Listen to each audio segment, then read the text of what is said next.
আমার ছোটো mini blog. অনেক দিন পর একটা ব্লগ বানাচ্ছি। আজকে আমার দুটো বিয়ে বাড়ি ইনভাইটেড। সো ফার্স্ট ওয়ান, এইখানে আমার বাড়ি, মানে আমার রুম।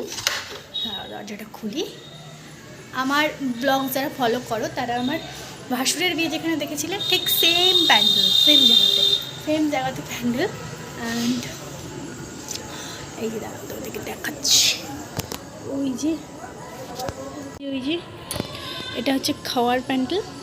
আর এই যে এখান থেকে লাইট, ওই দূরে ওইখানটাতে হচ্ছে মেয়ের বাড়ি। আর আরেকটা জায়গায় আমার বিয়ে বাড়ি আছে। আর সো আমি হচ্ছে এই বাড়িতে গিয়ে এখন স্টার্টারটা খেয়ে আসবো, দিয়ে রেডি হয়ে অন্য বিয়ে বাড়ি যাবো। সো চলো এখন বিয়ের প্যান্ডেলে যাই। আশা করি বউ এত তাড়াতাড়ি রেডি হবে না। সো বউকে আমি দেখাতে পারছি না, আমি যাবো, স্টার্টারটা খাবো, দিয়ে চলে আসবো। আর এখানে ফ্যামিলির বাকি মানে শ্বশুরমশাই, শাশুড়িমা, ওরা সবাই খেতে যাবে। অ্যান্ড চলো এখন যাই, কী কী স্টার্টারে কী কী মেনু আছে না আছে তোমাদেরকে দেখাবো।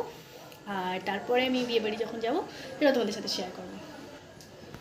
তারপরে হাঁটতে হাঁটতে চললাম ওই বিয়ে বাড়ি, মানে একদম পায়ে হাঁটে 5 মিনিটও 5 পাও লাগবে না। 5 পা হেঁটে দেখলাম ওদের বাড়ির সামনে এই যে প্রীতি আর শুভজিৎ লেখা আছে। খুব সুন্দর ব্যাকগ্রাউন্ডটা করেছে, গেটটা চারিদিকটা ভালোই সাজিয়েছে।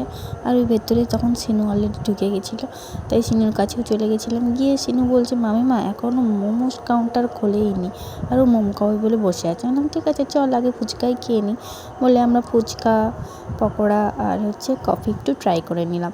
তারপরে মোমো কাউন্টার খোলার আগে দেখলাম অলরেডি মণ্ডপে বউ চলে এসেছে, বউয়ের ফটো সেশন চলছিল। আর এখানে একটা স্ক্রিন লাগিয়েছিল, সেই এলইডি স্ক্রিনে ওদের সকালবেলার হলদি থেকে শুরু করে প্রি ওয়েডিংয়ের কয়েকটা ভিডিও দেখাচ্ছিল। সেগুলো বসে বসে দেখতে দেখতে বউ চলে আসতে বউকে একটু দেখে নিলাম। আর জানিয়ে রাখি, এই বউ মানে যে আজকের ব্রাইড, তাকে আমি পড়িয়েছিলাম। আমার স্কুলের ফার্স্ট ব্যাচ ছিল ওরা। ভাবছিলাম ম্যাডাম হয়ে একটু বেশি মোমো পাবো, কিন্তু না, সেই 3 পিসই দিয়েছে। যাই হোক, 3 পিস মোমো নিয়ে আমরা দুজন খেতে খেতে গল্প করতে করতে বাড়ির দিকে চলে এলাম। যদিও বা এটা আমাদের 2 নম্বর প্লেট, মানে 6 পিস মোমো খেতে খেতে আমরা চলে এলাম। ফাইনালি একটা বিয়ে বাড়ি যাওয়ার জন্য রেডি হয়েছি। চলো সেই বিয়ে বাড়িতে যাই। এই বিয়ে বাড়ির জন্য গিফট নিয়ে নিয়েছি, চলো তাহলে যাওয়া যাক। গিফট নিয়ে বরের বাইকে করে আসতে এই বিয়ে বাড়িতে আমার প্রায় 15-20 মিনিট লেগেছে। যাই হোক, এসে দেখলাম এখানেরও ব্যাকগ্রাউন্ড খুব সুন্দর সাজিয়েছে। এবার এখানে হচ্ছে আমার বরের বন্ধুদের বিয়ে বাড়ি। বরটা শুধু এবার খুঁজছিল কার ঘাড়ে আমাকে চাপাবে। দেখতে দেখতে এখানে চলে এসেছে দীপান্বিতাদি। হ্যাঁ, দীপান্বিতাদির ঘাড়ে আমাকে চাপিয়ে দিয়ে চলে গেছে বন্ধুদের সাথে। যাই হোক, আমি আর দীপান্বিতাদি এখানে ফটো সেশন করছিলাম, আর ব্যাকগ্রাউন্ডে একজন গান করছিল সকাল থেকে, তাকে দেখার চেষ্টা করছিলাম, তোমাদেরকে দেখানোর চেষ্টা করছিলাম, খুঁজে আর পাচ্ছি না। তারপরে আমি আর দীপান্বিতাদি চলে গেলাম একটু স্টার্টার কাউন্টারে। সেখানে গিয়ে দেখলাম মিষ্টি ছিল, আর আইসক্রিম ছিল, কাবাব ছিল, আর মোমো ছিল। মোমো কাউন্টারে আমি আসার আগেই মোমো শেষ। যাই হোক, সেখানে তো মোমো খেয়ে এসেছি, তাই মোমো খাওয়ার না ইচ্ছা থাকলেও কাবাবটা একটু নিয়ে ট্রাই করছিলাম। তারপর কাবাব খেতে খেতে দেখলাম এখানে বিয়ে শুরু হয়ে গেছে, তাই আমরা মণ্ডপের সামনে গিয়ে একটু বসলাম আর বিয়ে দেখলাম আর একটু মজা করছিলাম।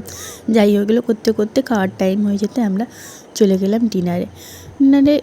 মাটন দিয়ে একদম জমিয়ে ভাত টাত খাওয়ার পরে কি ছিল আর না দেখেই এত রাতি হয়ে গেছিলো। আমরা মাটন দিয়ে ভাত খেয়ে, ফিশ ফিঙ্গার খেয়ে আমরা কয়েকটা ফটো সেশন করে বাড়ির দিকে চলে এলাম। দেখা হচ্ছে নেক্সট ভিডিওতে, আজকের মতো টাটা।